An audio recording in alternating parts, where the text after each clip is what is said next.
Greetings, I'm Aaron. I'm the writer, creator, and art prompter of Camp Peculiar, a fun for all ages AI webcomic that you can check out by searching for Camp Peculiar on Webtoons or by clicking the link in the description below. So you want to make a comic or a comic strip or get into visual storytelling and are interested in using AI art to support that effort? Well, this is the right channel for you, and today I'm going to talk about using style words in your prompts to get closer to the art style you're looking for.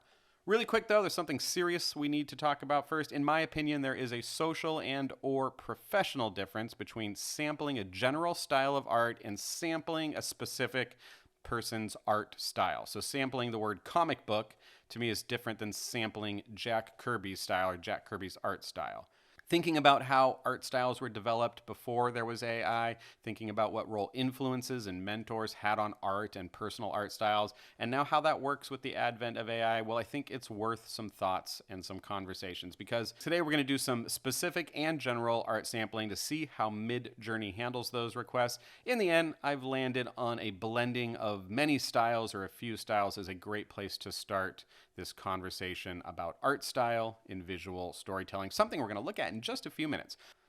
Okay, so let's talk about how you can use styles in your prompts to sort of direct or guide the visual look of your comic or your visual story. All right, there's two things you're looking to achieve: the art style, the way it looks, and then consistency.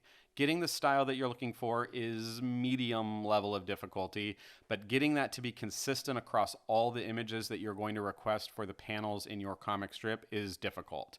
The style will fluctuate prompt to prompt, even using the same words, and so controlling that becomes a little more difficult. All right, let's get started looking at a bunch of prompts, and I'll go over why I chose the words that I did, the order that they're in, and how you can change them to get a more unique style and also a more consistent style.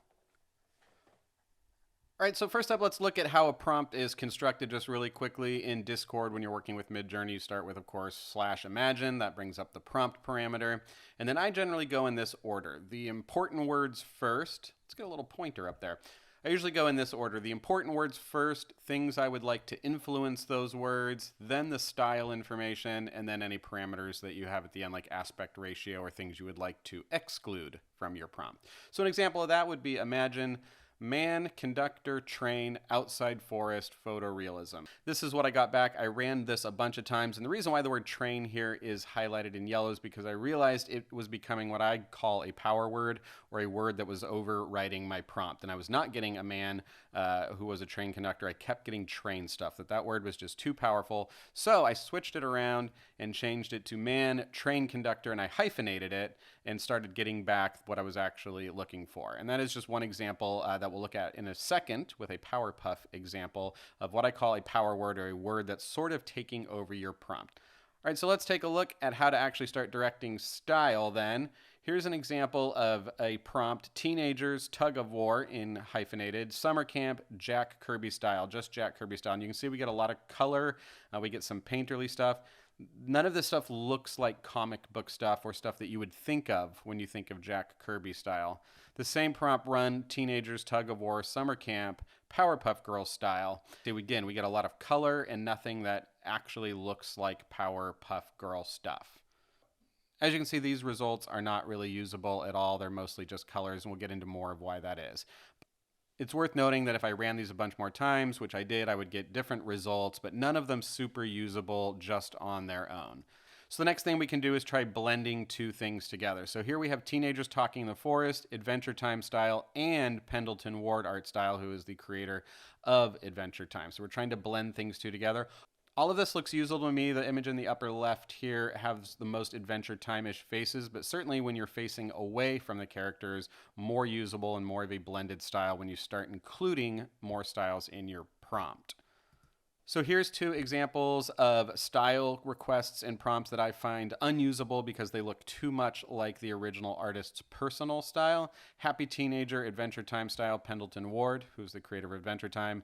All of these look to Adventure Time. The girl on the right practically looks like she's cosplaying as like a Jake and Finn kind of thing. And then over on the right, this is just way too close. Even the pose in the upper right-hand image of that it just looks way too close.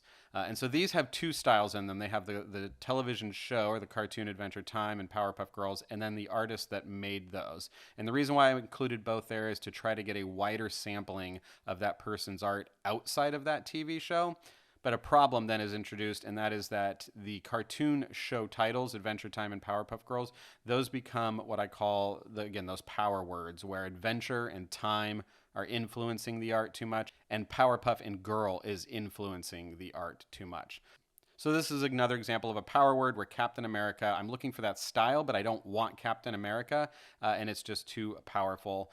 So one way to get rid of that is to change the colors and to add an exclusion flag. So here I did yellows and pinks, Captain American style, and then dash dash no, which should get rid of all the stars. You can see it didn't work perfectly, but it did work pretty good. So that's one way to start to get away from a specific style and look, is to change the colors and to start excluding things that make up that style.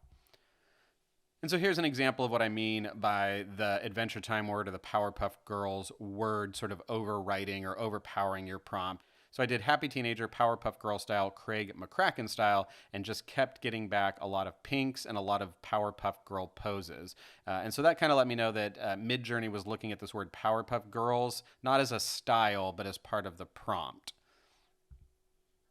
So then when I got rid of the Powerpuff Girls word and I did Teenagers Talking in the Forest, Craig McCracken art style, I saw something that I liked.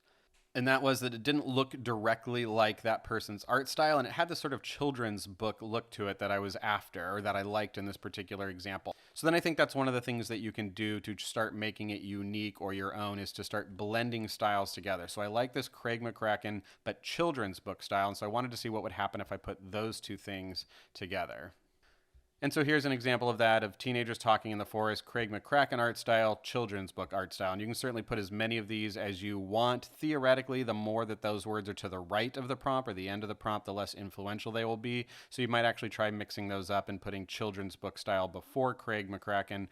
Then you're going to want to just generate a bunch of different prompts with that to see how consistent that is, and if you need to introduce another style into it, or you can keep it how it is.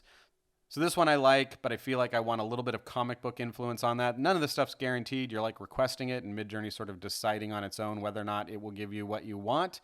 But let's add that into the prompt and see what we come up with. All right, so last two prompts, we have Teenagers Talking in the Forest, and then I went Craig McCracken art style, children's book art style, comic book style, comic style. And you can see we start to get some ink, some hatching, some different things in here that abstract the style even further. One final test I wanted to do was to actually reverse the order of the words. And so I put comic and comic book style first here, and then the artist's name at the end. And now I think we're pretty far away from sampling anyone's specific style. But here's the problem I think we run into with that, though. As you add more styles to it, which is good to abstract the style away to make it not look like anyone's specific style, I think you run into two problems. One, it starts to look generic, and two, it becomes harder to control. When you have that many things sort of influencing, it's hard to say which one MidJourney will pick up on. So it really is a balancing act in finding those words that give you a unique style, but then one that's also controllable. So I hope that was helpful and helps you understand, or at least think about, how to use styles and get styles and change styles in your own comic or comic strip or whatever project you're working on. If you found that helpful or useful at all and you want to learn more about my thoughts on AI art as they relate to visual storytelling, like and subscribe to the channel. And hey, head over to Webtoons and check out Camp Peculiar, my webcomic that uses AI art, to see more of what I've done. And I will see you next time.